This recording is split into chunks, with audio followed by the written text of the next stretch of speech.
Today, I want to speak to a specific kind of heart.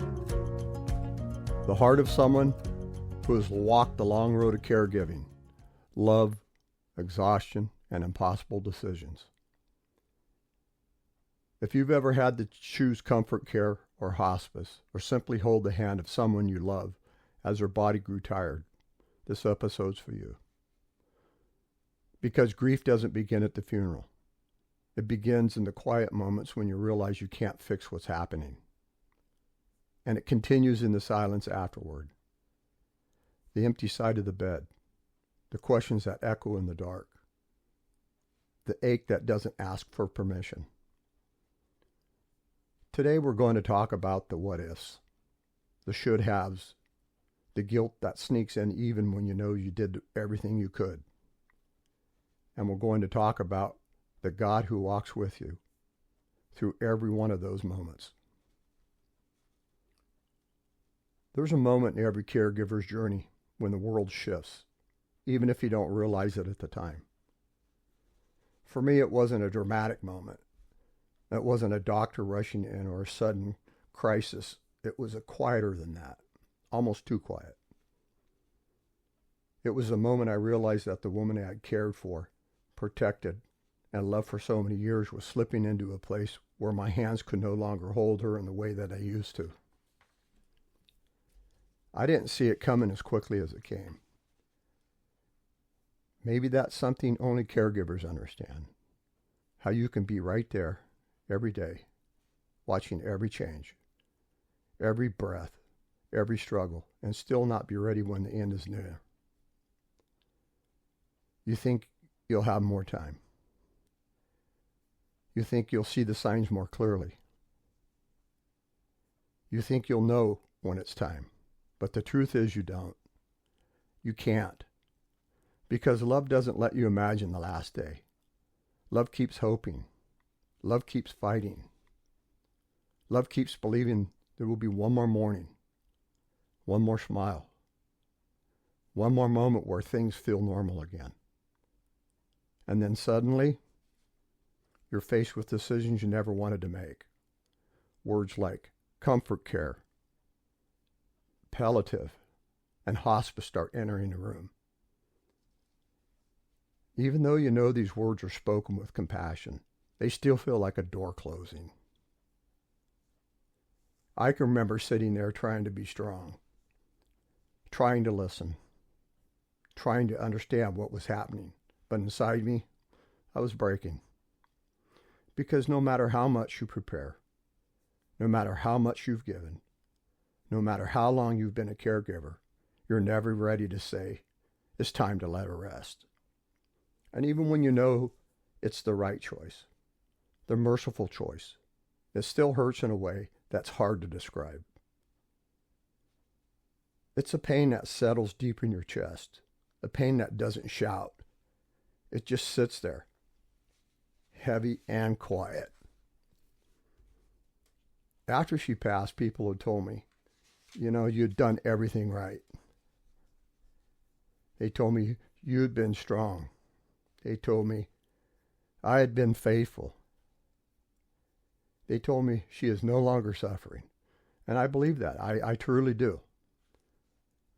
But believing it doesn't erase the ache. It doesn't stop the questions that come late at night. It doesn't silence the what-ifs that whisper when the house is too quiet. What if I had noticed something sooner? What if I had pushed a little harder? What if I had asked more questions? What if I'd done one more thing?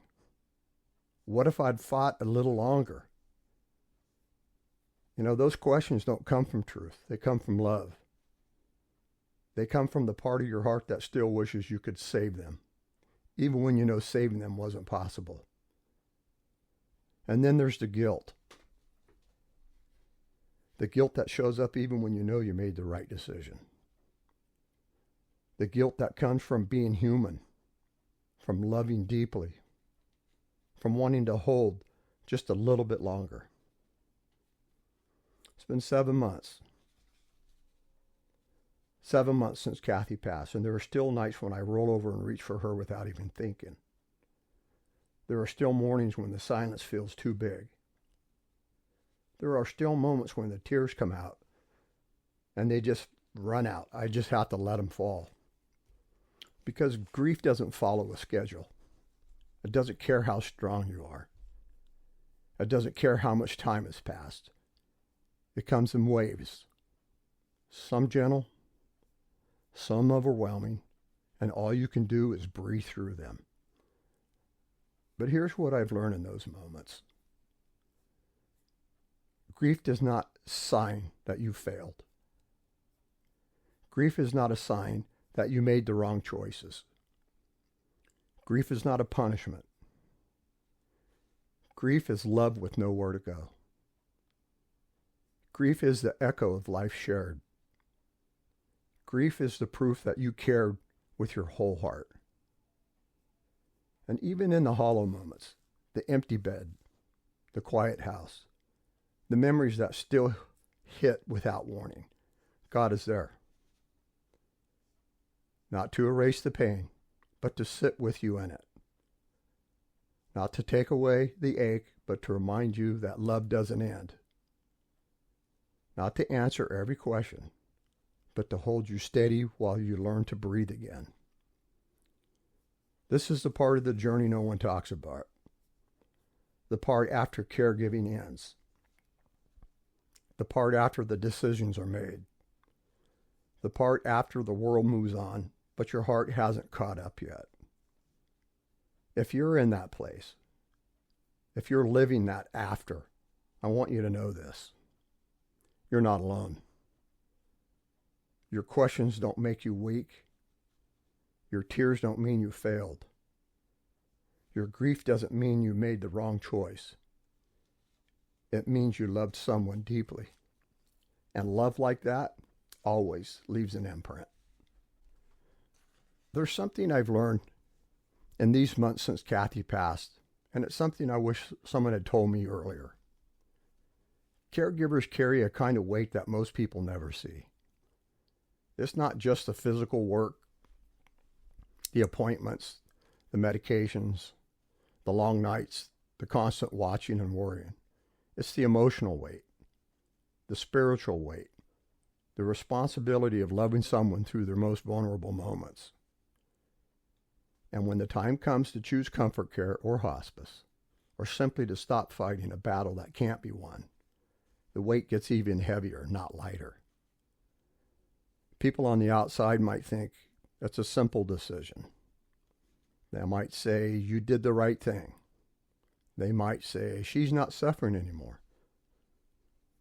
And while those words are true, they don't touch the deeper truth. Because the deeper truth is this. Comfort care is an act of love that feels like a loss. It's mercy wrapped in a heartbreak. It's compassion wrapped in fear. It's doing the right thing while wishing with everything you had that you didn't have to. If you're listening right now, and you've been in that place, I want you to hear me clearly. You did not fail. You did not give up. You did not abandon hope. You chose love in the hardest form. You chose to ease someone's suffering when you could no longer take it away. You chose presence over panic. You chose peace over prolonged pain. You chose dignity over desperation. And if you're a hospice worker or a nurse, if you've stood beside families in their darkest hours, you carry a different kind of weight. You carry the stories, the tears, the whispered goodbyes. You carry the responsibility of guiding people through moments they never imagined they'd face. You carry the sacred duty of helping someone leave this world gently. You may not hear this often enough, but what you do matters. Your calm matters. Your compassion matters. Your presence matters. You are the steady hands in the storm that no one's prepared for. And for caregivers, the husbands, the wives, the sons, the daughters who lie awake at night replaying every decision. I want to tell you something that took me months to understand.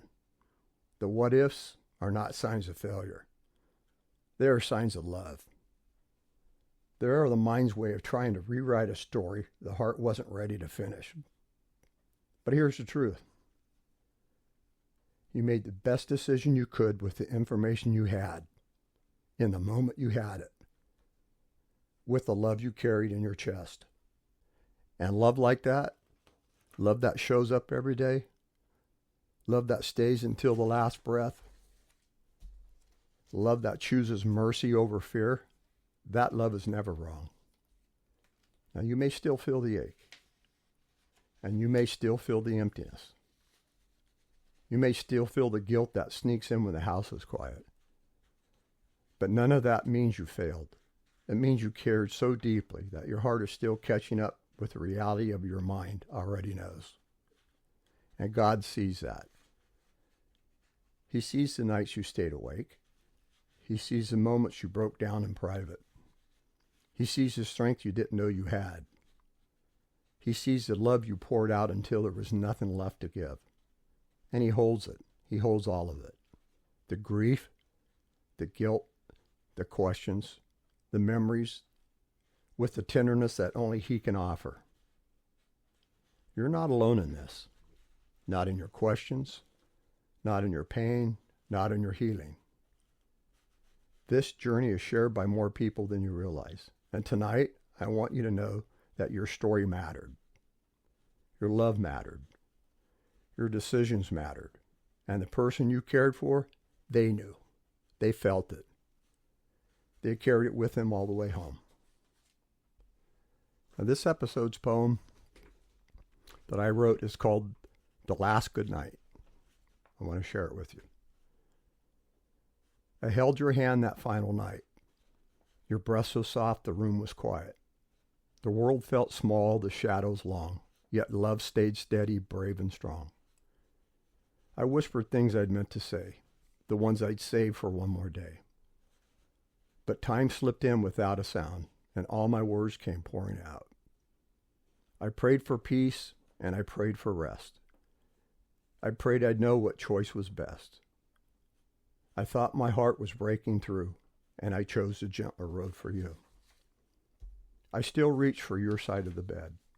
The hollow spaces, the quiet air, reminds me that you're no longer there.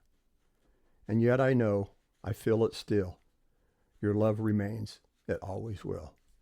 For letting go was not the end. It was the mercy love can send.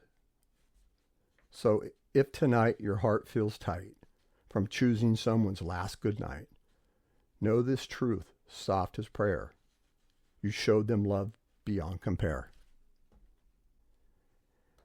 As we come to the end of my time today, I want to speak directly to the part of you that still aches. The part that still wonders. The part that still reaches for someone who's no longer there. Grief has a way of making us feel we're walking through a world that hasn't noticed we've changed. People go back to their routines. The days keep moving. The sun rises and sets like it always has. But inside, something is different. Something is quieter. Something is missing. And if you've been a caregiver, if you've loved someone through their final season, that quiet can feel overwhelming. Because for so long, your life was built around their needs, their comfort, their safety, and their breath. And when that ends, the silence can fill a room you don't know how to live in.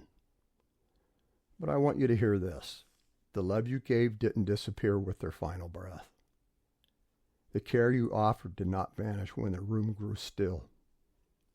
Every moment you stood by their side, every decision, every tear, every whispered prayer, it all mattered. It mattered more than you will ever fully understand this side of heaven.